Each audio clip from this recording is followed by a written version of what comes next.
जय श्री कृष्णा दोस्तों, स्वागत है आप सभी का मेरे YouTube चैनल गीता ज्ञान 3.0 में।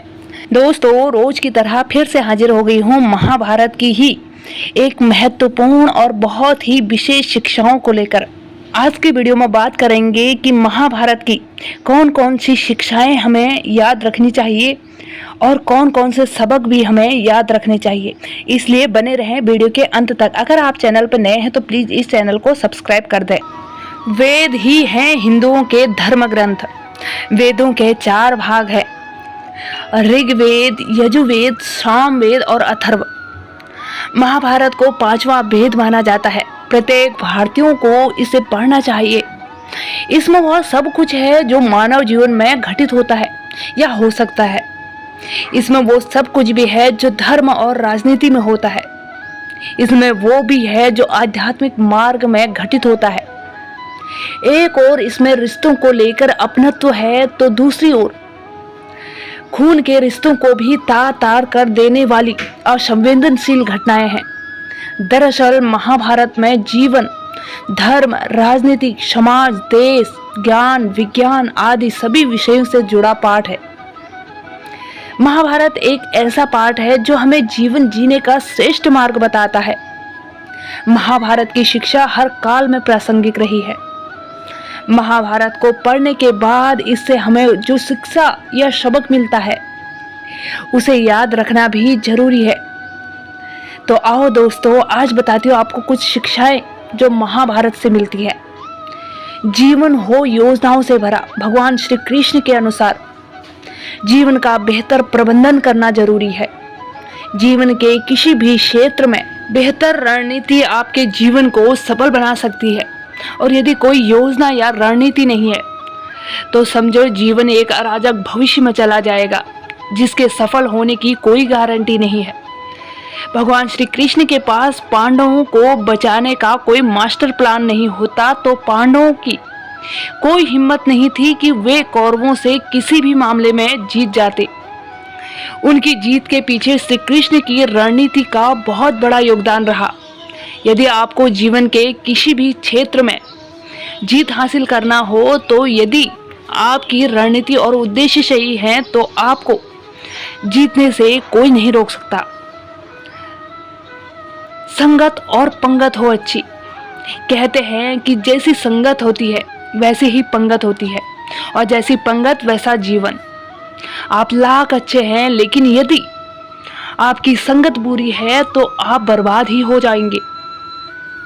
लेकिन यदि आप लाख बुरे हैं और आपकी संगत अच्छे लोगों से है और आप उनकी सुनते भी हैं तो निश्चित ही आप आबाद हो जाएंगे।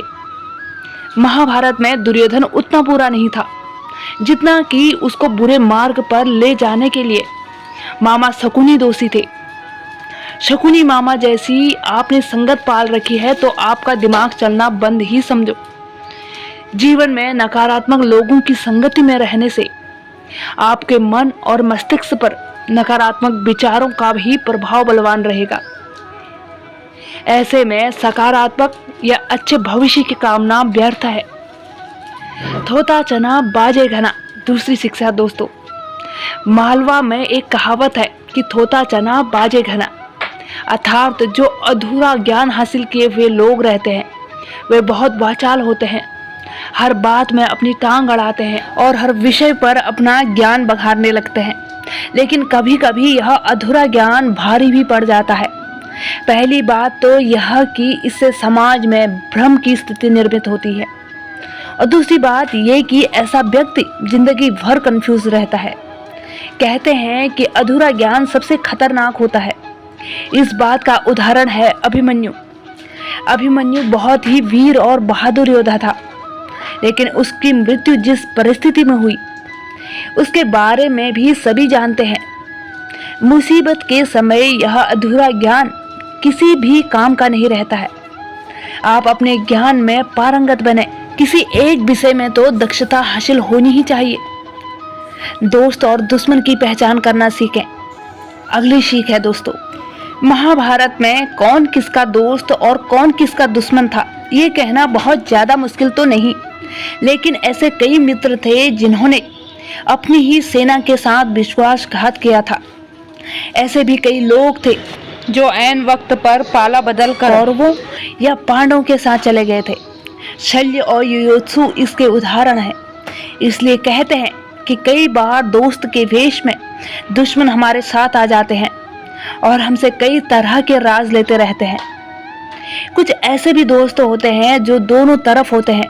ऐसे दोस्तों पर भी कतई भरोसा नहीं किया जा सकता, इसलिए किसी पर भी आंख मूंद कर विश्वास नहीं करना चाहिए। अब आप ही सोचिए कि कौरवों का साथ दे रहे भीष्म, द्रोण और विदुर ने अंततः युद्ध में पांडवों का ही साथ क्यों दिया। ऐसे लोग लड़ाई तो कौरवों की तरफ से लड़ रहे थे, लेकिन प्रशंसा पांडवों की कर रहे थे और युद्ध जीतने के उपाय भी पांडवों को ही बताते थे। अगली शिक्षा है महाभारत की, हथियार से ज्यादा घातक होते हैं बोल वचन। ये बात तो सभी जानते होंगे कि किसी के द्वारा दिया गया बयान परिवार, समाज, राष्ट्र और धर्म को नुकसान पहुंचा सकता है। हमारे नेता, अभिनेता और तमाम तरह के सिंहासन पर विराजमान तथा कथित लोगों ने इस देश को अपने बोल वचन से बहुत ज्यादा नुकसान पहुंचाया है। महाभारत का युद्ध नहीं होता यदि कुछ लोग अपने वचनों पर संयम रख लेते। आपने द्रौपदी का नाम तो सुना ही होगा। इंद्रप्रस्थ में एक बार जब महल के अंदर दुर्योधन एक जल से भरे कुंड में गिर पड़े थे, तो ऊपर से हंसते हुए द्रौपदी ने कहा था, अंधे का पुत्र भी अंधा। बस यही बात दुर्योधन को चुभ गई थी, जिसका परिणाम द्रौपदी चीरहरण के रूप में हुआ था। शिशुपाल के बारे में भी आप जानते ही होंगे। भगवान श्री कृष्ण ने उसके 100 अपमान भरे वाक्य माफ कर दिए थे। शकुनी की तो हर बात पांडवों को चुभ जाती थी।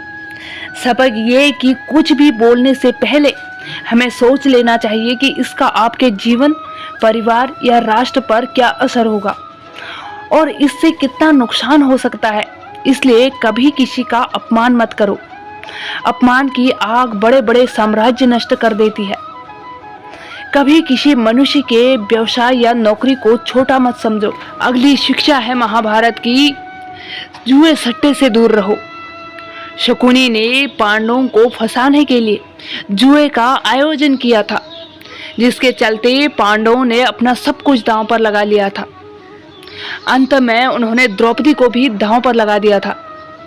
ये बात सभी जानते हैं कि फिर क्या हुआ था। अतः जुए, सट्टे, षड्यंत्र से हमेशा दूर रहो।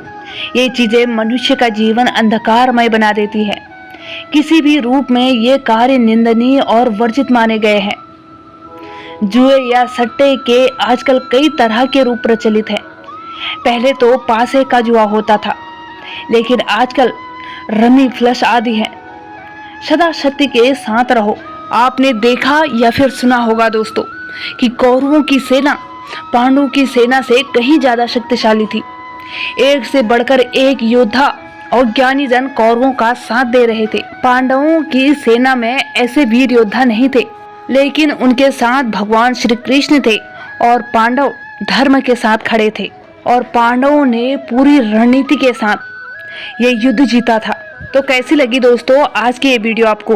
उम्मीद करती हूँ कि ये वीडियो आपके लिए नॉलेजेबल रही होगी। अगर हाँ तो वीडियो को लाइक करें। अगर आप चैनल पर नए हैं तो प्लीज़ इस चैनल को सब्सक्राइब कर दें दोस्तों, और बेल आइकन को भी प्रेस कर दें ताकि आने वाली मेरी हर नई वीडियो की नोटिफिकेशन सबसे पहले आप तक पहुँचे। तब तक के लिए जय श्री कृष्णा दोस्तों। राधे राधे।